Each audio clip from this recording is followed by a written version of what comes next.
Reconnect to your deepest spirituality. May 13, 2015. We are from the domain of fire and light, of all souls and the sacred divine core essence in the Andromeda galaxy. Dearest brothers and sisters, we come from far, and yet we are so close to you. In spirit there is no separation.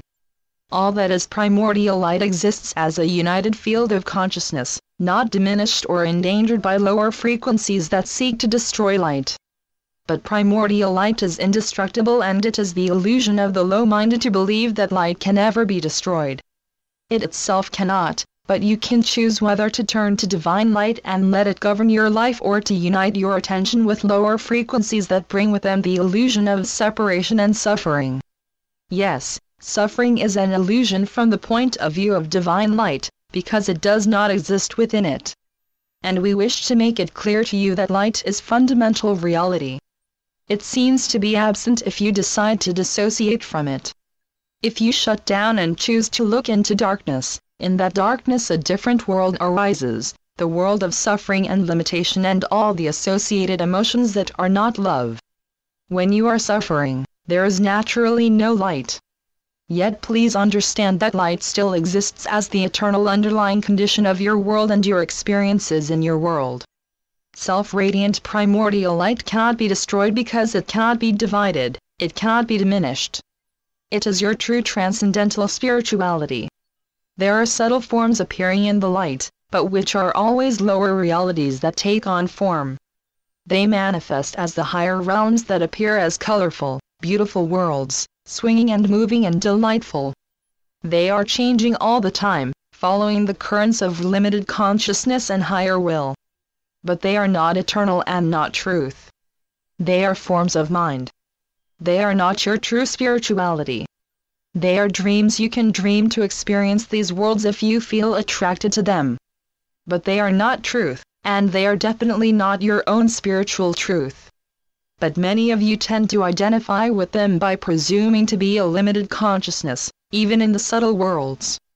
And according to the law of creation, in the manifested worlds, you become where your attention goes.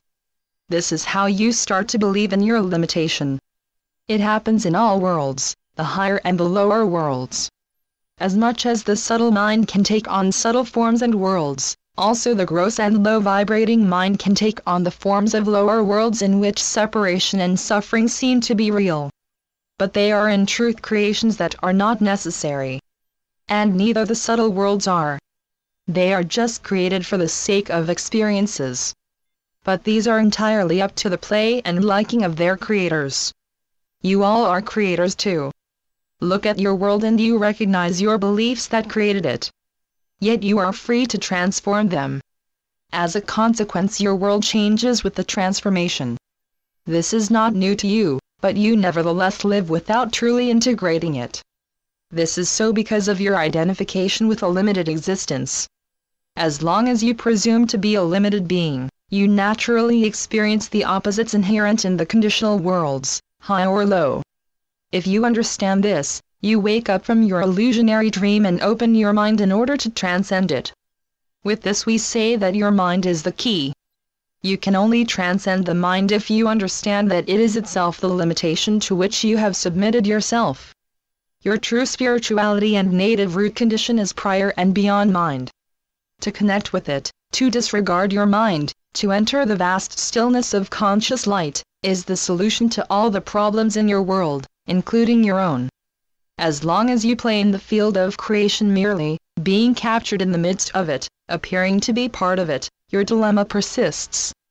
But when the curtain is lifted, when the veil of all manifested worlds vanishes, your true spirit emerges as the one you are. Not as a separate individual, but as the pure consciousness of the primordial light. It is your deepest spirituality. It is your true nature. Your dilemmas fade away in it and your world becomes bright. And then you realize that there is only brightness, happiness, love, bliss. Then you discover that you could have always been there, always. But it was your choice to visit and experience the lower worlds. You see, it is not about who wins the battle, the lower or the higher worlds. It is about to accept the truth of existence, in which the battle occurs.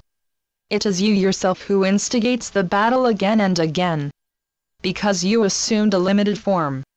This is true also of the higher dimensional beings. Choice of limitation is the answer to all questions. Therefore, if you desire to end this war with yourself and lower worlds, understand first your deepest spirituality and reconnect with it. If you do, you will experience true freedom, and you will recognize that you yourself are the very one that is inventing the world that you experience right now in this moment with all its contradictions. As long as you hope for betterment only, there will be short incidents in the context of the eons of creation that relieve your experience a bit of the darkness. But it tends to come back and to fluctuate forth and back. It continues to oscillate until you choose to step out of the play, until you remember and connect to your true spirituality. Then you realize that betterment is not a solution but the transcendence of mind altogether. How do you transcend the mind? Look for the ones who have transcended it and learn from them. We are with you with all our blessings. We are the light beings from the Andromeda galaxy. Channeled by posegga-rudel. radiantlyhappy.blogspot.com